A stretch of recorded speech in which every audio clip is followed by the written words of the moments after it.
This is the Taco Podcast. My name is Isaac, and I just have a quick message for the future confirmation classes at St. Raphael's. So to get started right away, this is something I wish at least one person would have told me at the very beginning as soon as I walked into class and I took a seat, which is you are not ready for what you're about to experience. Because you're about to experience something so amazing and incredible, like you're going to be learning about God, but also expanding your relationship with Him. You just have to be prepared for the unexpected. And the last thing is, confirmation class is truly like a roller coaster because you can have mixed feelings about what you guys are learning about in class, whether it be something like you really enjoy or something like you don't want to even want to be there because you hate it so much. But these 2 years, you're about to experience something so special if you let it happen. I am so thankful for everything that I experienced these past 2 years in my class, from lessons to retreats to just learning and going deep into my catechist lives. Them willing to share their life stories with not only me but my entire class. It was truly a nice experience just to get to know them on a deeper level. My catechist, Veronica Alvarez, told my class on the very first day that if we opened our minds and our hearts just a little bit, we would be able to take something away from the class at the end of the 2 years. Our journeys with Christ are all different, so don't let this be any different at all. Please allow yourself to experience this class in your own way so that you can enjoy it. So, please, thank you for listening to me, and God bless you guys. Okay, we're welcoming Confirmation 1 students as well as Confirmation 2 students. And we're going to be talking about Isaac's message. Isaac left us a message talking about his experiences during confirmation. And, of course, we know Isaac because he was in our confirmation class with Veronica as our teacher. And his message was basically talking about the roller coaster of emotions that you're going to experience in confirmation, as well as the metamorphosis that comes out as far as character is concerned and personality. Now, Genevieve, would you like to comment on the things that he said? Honestly, he does explain a lot about the good and bad parts, but it's all always going to be worth it towards the end. It's not always going to be easy, and no. like that. All right, well, that's fine right there, but one of the things that I remember, and we're just going to start from the very beginning when it comes to this, it's Confirmation 1 walking in, and what I remember about confirmation was being pretty nervous coming back to a school that I had been to for 4th and 5th grade, and coincidentally, I ended up in the same classroom that I was in 5th grade. Of course, it was under Veronica Alvarez's instruction, but you walk in and you feel like it's kind of a cramped environment, but I think that's just the overwhelming feeling of nerves that are plaguing everybody at this point. And there's probably two or more people around you, and those people are kind of like the co-catechists, but the main catechist busts through the door and says, all right, let's get this show on the road. And of course, that is Veronica. And that was my experience going into Confirmation 1. Of course, I didn't want really to be there, but I knew the overwhelming feeling of positivity that was, coming over us was something that was probably going to motivate me to continue the program. Genevieve, what were your experiences? I honestly walked in feeling the same way. I did not want to be there. I was only doing it for my parents because they wanted what was best for me, and I never really understood why that was best for me until after I came out of confirmation.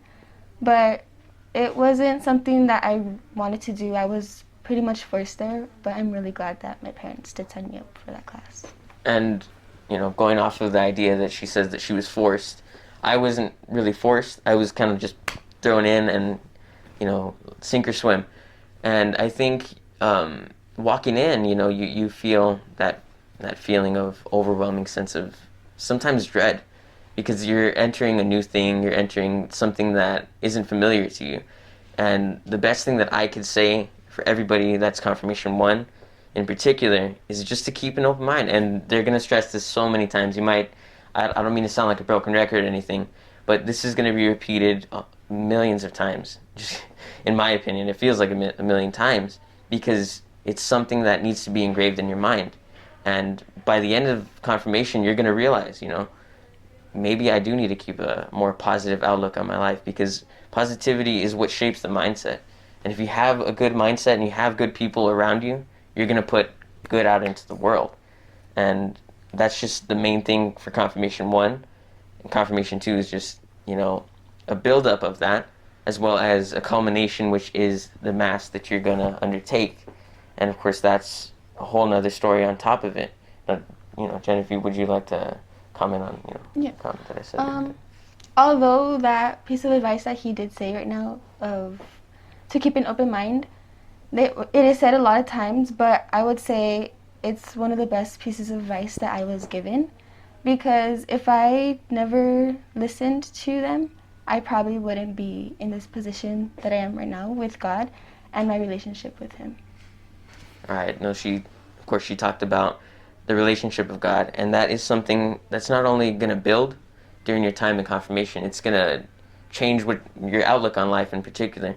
And mending a relationship with God is the most important thing, in my opinion, because my experience with that was, I had like a pretty nihilistic point of view on life, and coming into confirmation where I started to feel like the positivity was coming off as incessant, in my opinion. But by the time you understand the scope and the true magnitude of what your religion is and which you're studying in this class, you start to understand that everything that is taught to you and all the experiences that you're told about within confirmation are ultimately things that you're going to take away and implant into other minds that you feel need the education, because education is probably one of the most powerful things that you can bestow upon somebody aside from love. And if you bestow that upon them, it's a gift, and that gift will allow them to transform their lives. And that is the main focal point of confirmation, a metamorphosis of everything that is you. Would you? Yeah. And honestly, with relationships with God, everyone is different. Everyone's time to get to know Him, when that time is like given to you, you will know, and it's not meant to be at the same time as everyone else's. Like, me and him was basically the same time, but I'm not too sure about the rest of our classmates or anything like that, because they still have a whole life ahead of them. And within that time, probably 10 years, 5 years, a month, who knows. Not everyone's time is the same. Everyone's journey is different, and that is something that I really think that is really beautiful about this thing. So the journey that she mentioned, that is just a long and winding road that you have to take on. And of course, what I mean by that long road is you have to take it yourself. Nobody else is going to do it for you. And you might have catechists that are going to push you to do things and push you to get out of your comfort zone. And it's ultimately your choice to do this. And that is the beauty of it. All of this, you might be forced into it, but it's ultimately your choice to derive everything that's given to you. And that is the beauty of it.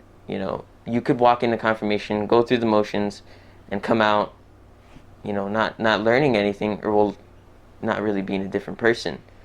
But you still did it. You still went through everything, and who's to say that you didn't obtain any information from that?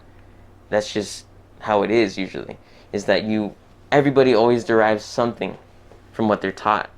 And that's usually the main thing about confirmation, is that you take what's given to you and you move forward and you approach that road, and maybe, just maybe, with everything that you've learned and all the education that's been given. Welcome back to the Taco Podcast. Make sure to keep your eyes, ears, and hearts open. Thank you, and God bless you.